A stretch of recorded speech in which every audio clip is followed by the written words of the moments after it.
हाल ही में जनवरी में लिस्ट हुई कंपनी से करते हैं मुलाकात। नई कंपनी है Jyoti CNC automation limited. Metal cutting computer numerical control, short form में सीएनसी, ये मशीन बनाने का कंपनी कारोबार करती है।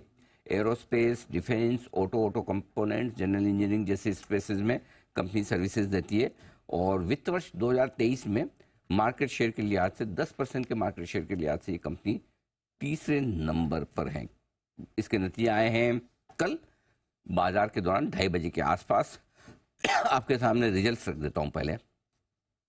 58% आय में बढ़त आई है, 378 करोड़। कामकाजी मुनाफा 38 गुना बढ़ा है, जहां 2.5 करोड़ से 96 करोड़। मार्जिन 1% थे सीधा 25%। और नुकसान में थी कंपनी। इसी तिमाही में पिछले साल 25 करोड़ का घाटा था, इस बार 50 करोड़ का मुनाफा होता दिखा है। मुलाकात करेंगे कंपनी के चेयरमैन और मैनेजिंग डायरेक्टर पराक्रम सिंह जडेजा साहब, हमारे साथ कार्यक्रम में शामिल हो रहे हैं। जडेजा साहब, बहुत बहुत स्वागत है आपका। धन्यवाद हमें समय देने के लिए। क्या सर ये मैं मान सकता हूं कि ये तिमाही आपके कामकाजी मुनाफे के लिहाज से, आय के लिहाज से आपकी कंपनी के इतिहास की अब तक की सबसे बेस्ट तिमाही रही है सर? ये सबसे हमारा अच्छा क्वार्टर रहा। अच्छा, और इसके पीछे क्या खास कारण है कि इस तिमाही में ऐसा क्या कमाल किया है सर? बेसिकली हमारा जो एग्जीक्यूशन जो है वो काफी इम्प्रूव हुआ है। जो हमारी जो ऑर्डर बुक बनी है उसके हिसाब से टॉप लाइन हमारी जो है वो बढ़ रही है। और जो हमारी जो ऑपरेशन एफिशिएंसी है वो पिक्चर में आई है।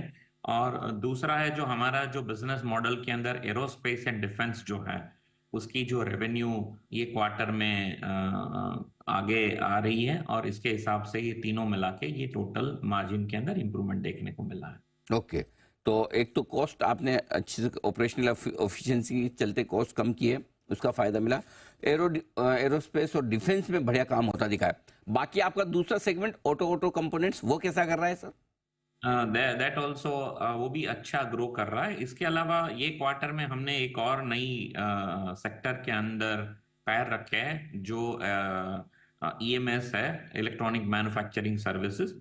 ये क्वार्टर के अंदर करीब 12.5% का हमारा जो रेवेन्यू है वो उसमें से आया है। नया सेक्टर है हमारे लिए और आगे जाके हमें ज्यादा रेवेन्यू की उसके अंदर गुंजाइश है वहां पे। और हमारी ऑर्डर बुक के अंदर भी उसका काफी मोटा हिस्सा है उसके अंदर। जी, जडेजा साहब एक चीज और बताएं, आपके मार्जिन 1% से लेकर 10% की रेंज में रहे पिछले 3 साल में। इस बार 25% बहुत ही जबरदस्त आए। क्या रीजनेबल लेवल मार्जिन आप मेंटेन कर पाएंगे अगले लंबे समय तक के लिए? क्योंकि एक आध तिमाही में कम ज्यादा हो सकते हैं, लेकिन साल दर साल अगर देखें तो क्या मार्जिन आपको लगता है कि ठीक हो सकते हैं?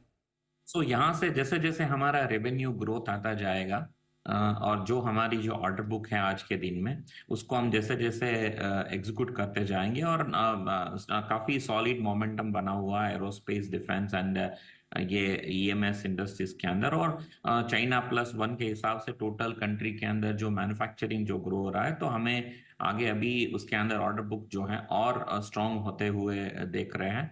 तो मार्जिन जो है यहाँ से भी हम लोग एक्सपेक्ट कर रहे हैं थोड़ा बेटर हो जाएगा। 25% से भी बेहतर कर सकते हैं, ये तो बड़ी कमाल की बात है। मुनाफा आपके पिछले 3 सालों में नहीं रहा, 20, 21, 22, 23 वित्त वर्ष 2023 में आप मुनाफे में आ गए। इस बार भी तिमाही दर तिमाही घाटे से मुनाफे में आई कंपनी। क्या अब क्वार्टर ऑन क्वार्टर बेसिस पे भी और साल दर साल भी क्या कंपनी मुनाफे में बनी रह पाएगी सर? या दैट्स आवर फिंगर क्रॉस है। हम लोग इससे बेटर चाहते हैं और हमारा काम है अच्छा डिलीवर करना और हम करते रहेंगे यहाँ से। कैपेसिटी कितनी आप अभी इस्तेमाल कर रहे हैं और क्या कोई नए प्लान्स हैं आपके एक्सपेंशन करने के, बढ़ाने की, कैपेसिटी बढ़ाने के? हाँ, ऑलरेडी हम लोगों की जो कैपेसिटी जो है उसको जो भी डी बॉटलनेक करके ये साल में हमने इम्प्रूव किया है, अगले साल में भी हम इम्प्रूव करेंगे। और जिस तरह से जो इलेक्ट्रॉनिक मैन्युफैक्चरिंग के अंदर हमें आज के दिन में जो वहाँ से जो इंक्वायरीज बढ़ी है, ऑर्डर्स बढ़ा है, तो उसके हिसाब से हम लोगों का जो ग्रोथ प्लान जो है ऑलरेडी प्लान आउट चालू हो चुका है और हम अगले साल के अंदर हमारी कैपेसिटी को बढ़ाएंगे। जी, कितना है अभी कंपनी पर? और जो हमारे पास डेटा है उस लिहाज से आपका कर्ज इक्विटी के मुकाबले में थोड़ा सा रेशियो के लिहाज से हाई है। क्या कुछ आईपीओ के बाद आपने कम किया है? आगे किस तरह के लेवल पर आप कंफर्टेबल है, थोड़ा उसके बारे में जानकारी दें सर। आईपीओ के बाद में हम लोगों ने जो काफी कर्ज जो है वो पे कर चुके हैं। हमारा डेट टू इक्विटी रेशियो जो है वो 0.3 से अब नीचे जा चुका है।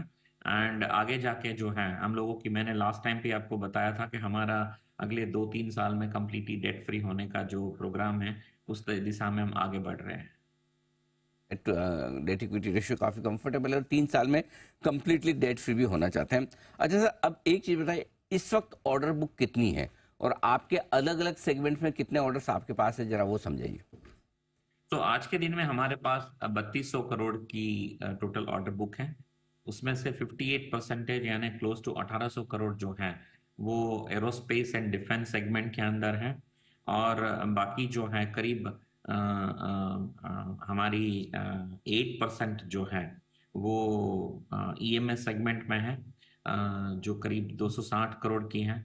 और 900 करोड़ की जो ऑर्डर बुक है वो ऑटो कंपोनेंट के लिए है। और रेस्ट जो है वो other general engineering, valves and dies and mould sectors के अंदर है।